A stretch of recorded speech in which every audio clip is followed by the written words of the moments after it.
Olá, Esteves, muito boa noite. Estamos em plena Semana Mundial da Saúde. O Dia Mundial da Saúde foi ontem, inclusive, e em toda a parte do mundo há uma grande preocupação, porque há casos de doenças reincidentes, outras novas, outras que são variáveis, de algumas bem antigas, mas elas trazem consigo toda uma série de pesquisas, de descobertas ou de tentativas de descobertas no sentido de contê-las, e aqui muito particularmente no Brasil, afetado pela H1N1, e pelas doenças decorrentes do mosquito Aedes aegypti, Zika vírus, a chikungunya e também a própria dengue, que continuam fazendo suas vítimas, e H1N1 bem mais cedo do que se esperava, causando grande preocupação e campanhas de vacinação antecipadas. É assim que nós estamos vivendo a Semana Nacional de Saúde.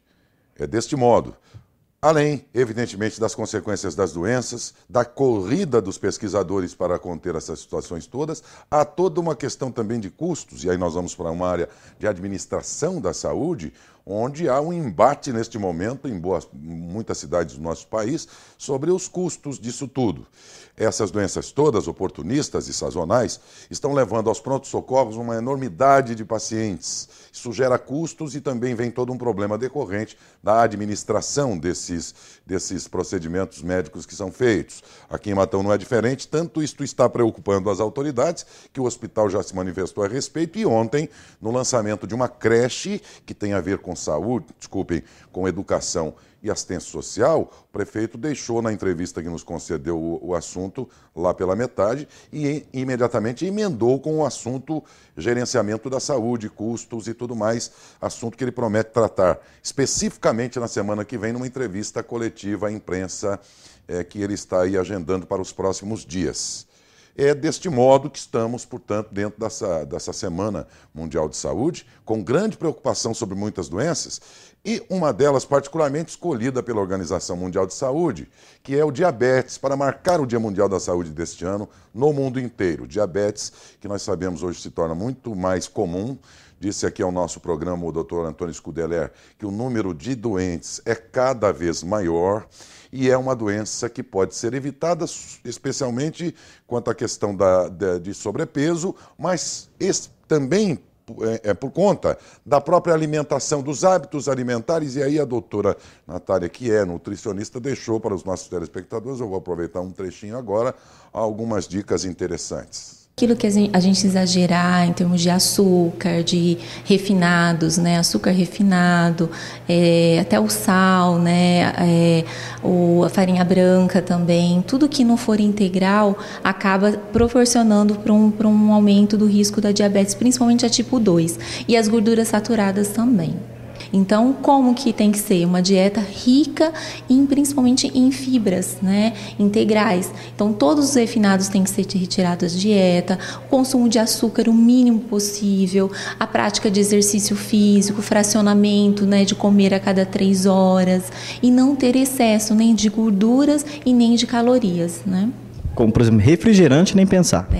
É um dos maiores vilões, né? Porque a gente não vê o tanto de açúcar que tem, mas é um alimento muito rico, muito rico em açúcar. Então, esse é um primeiro que eu corto da dieta. É isso, minha gente. As doenças vêm por razões das mais diferentes, mas se encontrassem um país que tivesse, nas décadas passadas, se preocupado com uma política preventiva de saúde, talvez não teríamos tantos custos e tantos doentes hoje. Algumas doenças fogem a esse controle de uma política preventiva, mas boa parte delas realmente não afeta uma nação quando o país tem uma política preventiva, e eu nunca me esqueço de citar como exemplo, por exemplo, a poliomielite. Não há casos no Brasil há décadas, e não foi por acaso.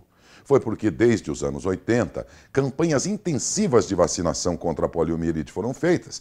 E aí, quando você age preventivamente, os resultados vêm também em decorrência. Esse é o maior exemplo de que para outras doenças, inclusive doenças que hoje geram procedimentos médicos caríssimos na rede pública e particular, como, por exemplo, o câncer, muitos deles poderiam ter sido evitados se, igualmente, em décadas passadas, políticas preventivas atuassem no sentido de que as pessoas prevenissem. E isso ia se tornar hábito e as pessoas teriam feito prevenção. Hoje o número dos doentes não seria tão grande, tão acentuado como é. Ou seja, lamentavelmente, de certa forma, A saúde que nós enfrentamos hoje, boa parte das doenças e dos custos todos e das consequências, evidentemente, nos pacientes, se deve pela falta, ao longo de décadas e décadas seguidas, de uma política preventiva de saúde, que é muito mais importante do que aquela política que simplesmente paga os custos de alta complexidade ou então de atendimentos básicos. Esta é só para correr atrás do prejuízo. Antes disso, deveríamos ter política preventiva que, na verdade, não tivemos. Infelizmente, não tivemos. Boa noite, Esteves.